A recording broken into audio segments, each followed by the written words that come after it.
Pemirsa, Anda kembali bersama kami dalam IDX Session Closing. Salah satu kejahatan di dunia internet saat ini pemirsa yakni penipuan dengan menggunakan identitas palsu atau dikenal dengan istilah catfishing. Di mana para pelaku biasanya menggunakan foto dan juga informasi orang lain guna menciptakan persona online yang dapat dipercaya.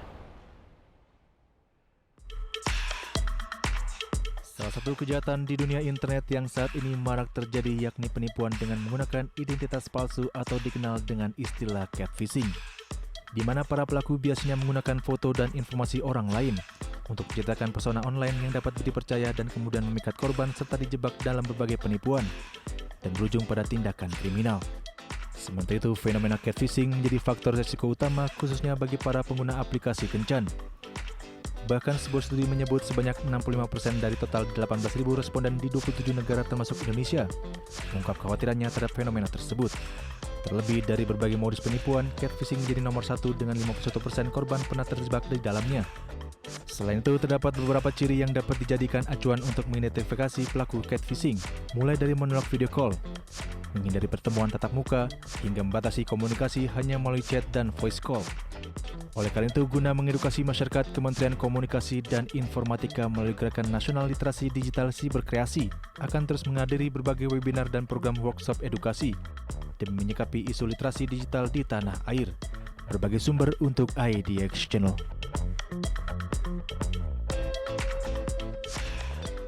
Itu dia pemirsa, perkembangan teknologi digital diyakini telah semakin memudahkan orang dalam termasuk memasukkan identitas untuk berbuat kejahatan. Nah, salah satunya pemirsa ialah fenomena yang lagi marak yaitu catfishing, yang merupakan suatu tindakan seseorang yang menggunakan informasi palsu untuk membuat identitas baru di media sosial atau platform online lainnya.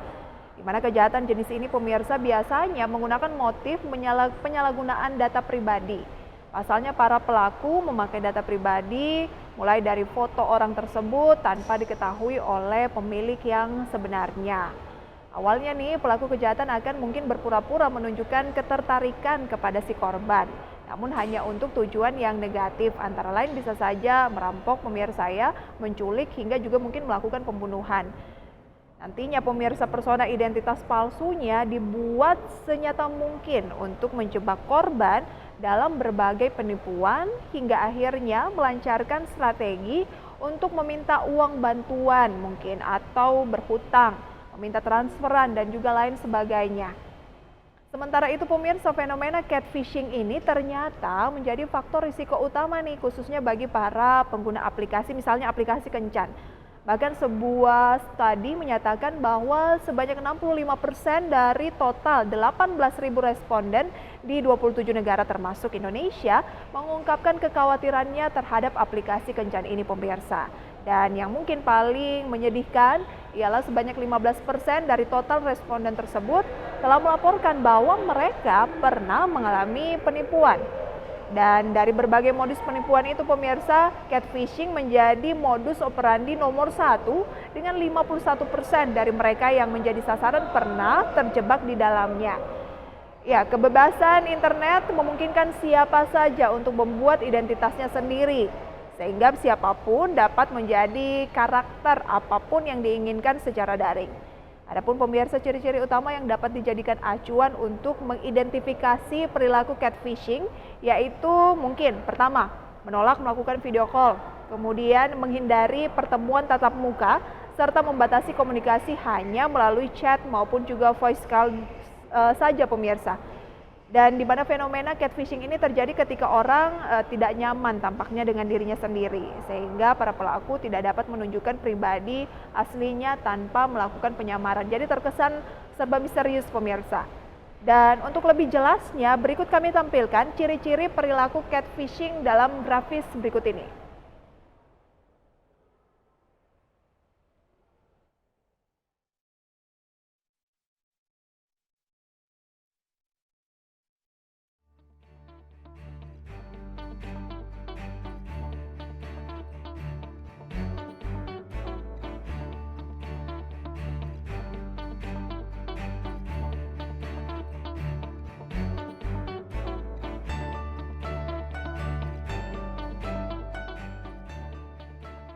Sudah pemirsa, berdasarkan riset kami ada sekitar 4 ya ciri-ciri utama dari orang yang tampaknya nih akan mengarah kepada catfishing.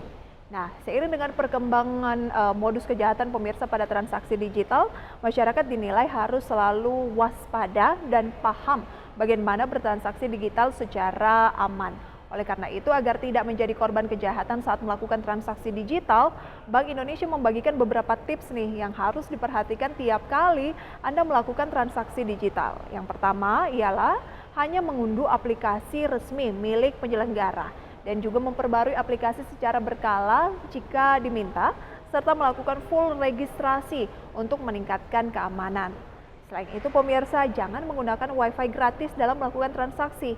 Kemudian selalu jangan lupa nih, log out setelah menyelesaikan transaksi tersebut dan hentikan transaksi bila terdapat hal-hal yang mungkin mencurigakan. Lalu mungkin kalau sudah terpaksa pemirsa segera hubungi call center penyelenggara. Dan berikutnya pemirsa ialah dengan menjaga kerahasiaan data pribadi seperti misalnya user ID, kemudian PIN, password dan juga kode OTP yang merupakan kode keamanan akun. Jangan mau pemirsa diarahkan untuk memberitahukan kode rahasia tersebut kepada pihak yang mengaku operator penyelenggara, termasuk dengan mengisi link ataupun juga tautan. Selanjutnya pemirsa ialah gunakan perangkat milik pribadi saat Anda melakukan transaksi digital, serta lakukanlah transaksi hanya di aplikasi resmi dan juga berizin. Jadi Anda harus mengriset mana sebenarnya aplikasi yang resmi berizin, jangan sampai aplikasi tersebut adalah aplikasi yang palsu. Bahkan saat melakukan transaksi pembayaran melalui website, pastikan terdapat protokol HTTPS pemirsa ya dan logo gembok pada alamat situs. Selain itu pastikan nomor email dan juga akun pihak operator yang menghubungi merupakan resmi dan berlogo verified. Dan yang juga harus diingat pemirsa ialah jangan mudah percaya tawaran hadiah dan juga menekan tautan maupun link yang mencurigakan yang sering masuk ke handphone kita pemirsa ya, dan ini terkadang terindikasi merupakan sebuah penipuan. Dan yang terakhir nih ialah selalu simpan nomor kontak center resmi dari penyelenggara serta adukan permasalahan yang terjadi kepada penyelenggara melalui call center resmi. Dan pemirsa, lantas seperti apa sih sebenarnya penipuan online di era pandemi ini? Kita akan simak terlebih dahulu informasinya dalam tayangan berikut ini.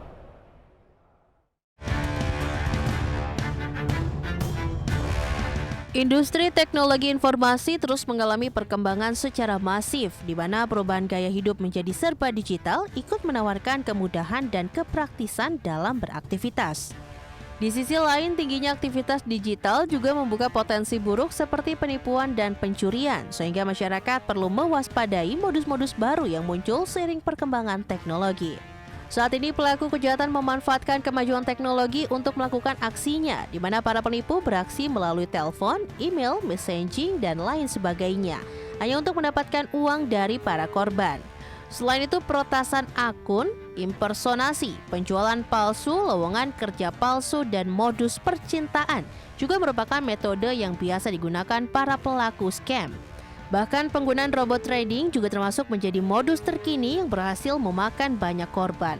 Selain itu, berdasarkan survei literasi digital di Indonesia pada tahun 2021, indeks literasi digital di Indonesia berada pada angka 3,49 dari skala 1 sampai 5. Di mana skor tersebut menunjukkan bahwa tingkat literasi digital di Indonesia masih berada dalam kategori sedang. Oleh karena itu, sebagai respon untuk menanggapi perkembangan terkini, Kementerian Komunikasi dan Informatika bersama Gerakan Nasional Literasi Digital Cyberkreasi telah melakukan kolaborasi dan mencanangkan program Indonesia Makin Paham Digital. Di mana program ini didasarkan pada 4 pilar utama literasi digital, yakni kemampuan digital, etika digital, budaya digital, dan keamanan digital. Nantinya melalui program ini sebanyak 50 juta masyarakat ditargetkan akan mendapat literasi digital pada tahun 2024 mendatang. Berbagi sumber, IDEX Channel.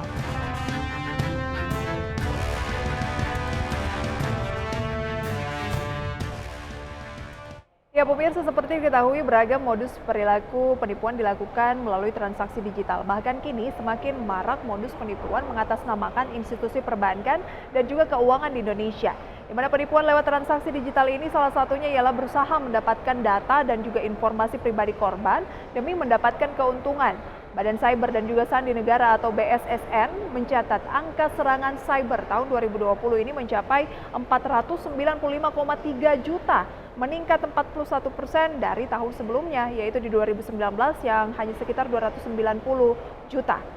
Dan pemirsa, sejumlah praktisi menilai penyedia layanan resmi tidak akan meminta kode OTP atau meminta transfer untuk keperluan apapun. Tidak hanya penipuan nomor rekening, kita perlu mengetahui modus-modus yang kerap terjadi saat transaksi digital. Di antaranya ialah phishing, yang merupakan modus menggunakan media SMS atau pesan yang masuk berisi tautan maupun link yang jika dibuka mengarah ke informasi palsu atau kontak atau call center palsu. Selanjutnya pemirsa ialah phishing, di mana pelaku menggunakan jaringan telepon dan juga memberi pengaruh kepada korban untuk mengirim data yang sebenarnya bersifat rahasia. Kemudian ada juga impersonation yang sering terjadi saat transaksi perbankan melalui mobile maupun internet banking, di mana penipuan ini berupaya pemirsa untuk mendapatkan data-data pribadi dengan berinteraksi secara langsung melalui berbagai kode keamanan. Maka dari itu pemirsa, pastikan jangan menggunakan wifi umum untuk bertransaksi online. Dan yang terakhir pemirsa ialah phishing dengan memanfaatkan email korban saat transaksi digital melalui pengambilan data yang bersifat pribadi. Dan pemirsa, mungkin ketika Anda ragu begitu ya, Anda bisa menanyai orang di sekitar Anda jika Anda mungkin tidak sempat melakukan call center gitu. Adapun Kementerian Komunikasi dan Informatika menilai setiap orang perlu memahami dan juga menerapkan budaya privasi data. Hal tersebut dapat dilakukan dengan cara mengubah password akun-akun penting secara berkala dan membuat password yang tidak mudah ditebak. Selain itu, yang tidak kalah penting ialah melakukan update software pemirsa yang terdapat pada perangkat. Di mana update software ini tidak hanya berfungsi untuk meningkatkan fitur-fitur yang sudah ada, namun juga untuk menutup celah keamanan yang kemungkinan bisa dimasuki oleh orang jahat untuk mencuri data-data pemilik.